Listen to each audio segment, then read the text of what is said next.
ఈ నగరం అంతర్జాతీయ నగరంగా రాణించడానికి కారణం కృష్ణా గోదావరి నదీ జలాలు, ఔటర్ రింగ్ రోడ్డు, అంతర్జాతీయ ఎయిర్పోర్టు, మెట్రో రైలు, ఐటీ కంపెనీలు,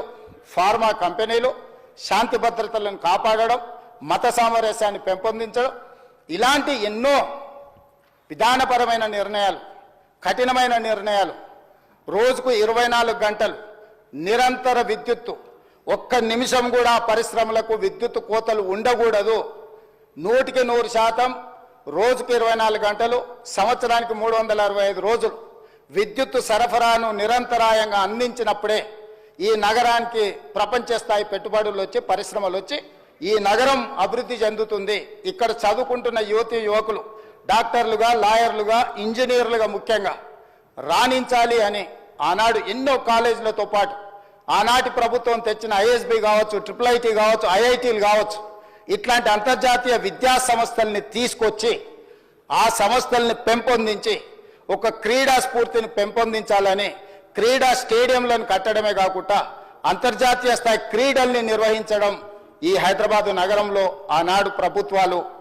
తీసుకురావటంటే హైదరాబాదు నగరం రాణించింది. అందుకే ఈరోజు మనము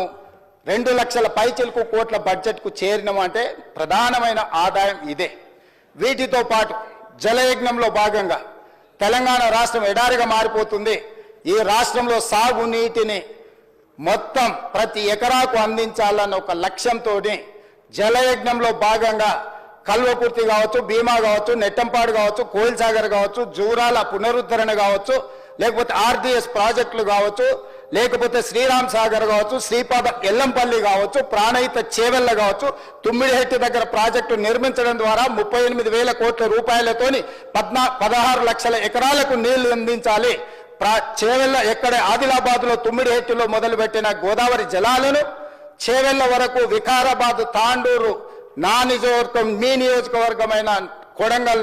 మన వికారాబాద్ వరకు తరలించాలని చేవెళ్ళ దగ్గర దాదాపుగా 1,000 కోట్ల రూపాయలు ఖర్చు పెట్టి ప్రాజెక్టులను చేపట్టారు.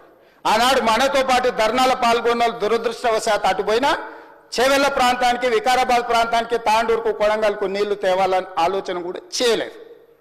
ఈ నేపథ్యంలో అద్భుతమైన నగరంగా తీర్చిదిద్ది ఔటర్ రింగ్ రోడ్డుని మనం అప్పు తెచ్చి మొత్తం పూర్తి Hyderabad growth corridor limited HGCL నేతృత్వంలో ఈ అద్భుతమైన ఆస్తిని, 1,000 లక్షల కోట్ల రూపాయల విలువైన ఆస్తిని 6,500 కోట్ల రూపాయల అప్పు తీసుకొచ్చి నిర్మించి అప్పు పూర్తి చేసి డెట్ ఫ్రీ చేసిన అధ్యక్ష. డెట్ ఫ్రీ చేసిన ఔటర్ రింగ్ రోడ్డుని అప్పనంగా ఆయాచితంగా అమ్ముడు పోయి అమ్ముకొని ఎన్నికల ముందు హడావిడిగా వాళ్ళకి క్లియర్గా తెలుసు ప్రజలు తిరస్కరించారు, ప్రజలు ఓడించబోతున్నారు, ప్రజలు బొంద పెట్టబోతున్నారు అని తెలిసి ఉన్నదల్లా తెగ నమ్ముకొని దేశం విడిచి పారిపోవాలన్న ఆలోచనతోనే ఔటర్ రింగ్ రోడ్డుని అమ్ముకున్నారు. అయితే ఈరోజు మాజీ ఆర్థిక శాఖ మంత్రి, ఎందుకంటే వారు ఆర్థిక శాఖ మంత్రిగా ఉన్నప్పుడే అది అమ్మిండ్రు, ఈరోజు వారే డిమాండ్ చేసిండ్రు ఈ ఔటర్ రింగ్ రోడ్ అమ్మకం మీద మీరు విచారణ ఇయ్యండి అని. నేను మనస్ఫూర్తిగా వారు మనస్ఫూర్తిగా విచారణకి ఏదైతే అడిగినరో వెనకాల వారు కూడా చదువు వచ్చినా రాకపోయినా వారు కూడా వారికి మద్దతు పలికినందుకు వారిద్దరి కోరిక మేరకు స్పెషల్ ఇన్వెస్టిగేటింగ్ టీంను నిర్వహించి ప్రధాన ప్రతిపక్షం కోరిక మేరకు ఔటర్ రింగ్ రోడ్డు టెండర్కు సంబంధించి ప్రైవేటు సంస్థలకు కట్టబెట్టిన విధానాల మీద ఈ సభ ద్వారా ఈ సభ్యులందరి ఆమోదంతో విచారణకు నేను ఆదేశిస్తున్నా. తమరి విచారణకు అనుమతి ఇవ్వాల్సిందిగా విచారణకు సంబంధించిన విధి విధానాలు స్పష్టంగా తెలంగాణ రాష్ట్ర ప్రజలకు నేను హరీష్ రావు గారి కోరిక మేరకు ఔటర్ రింగ్ రోడ్డు టెండర్ విషయంలో పూర్తి స్థాయి విచారణకు ఆదేశిస్తున్నాను.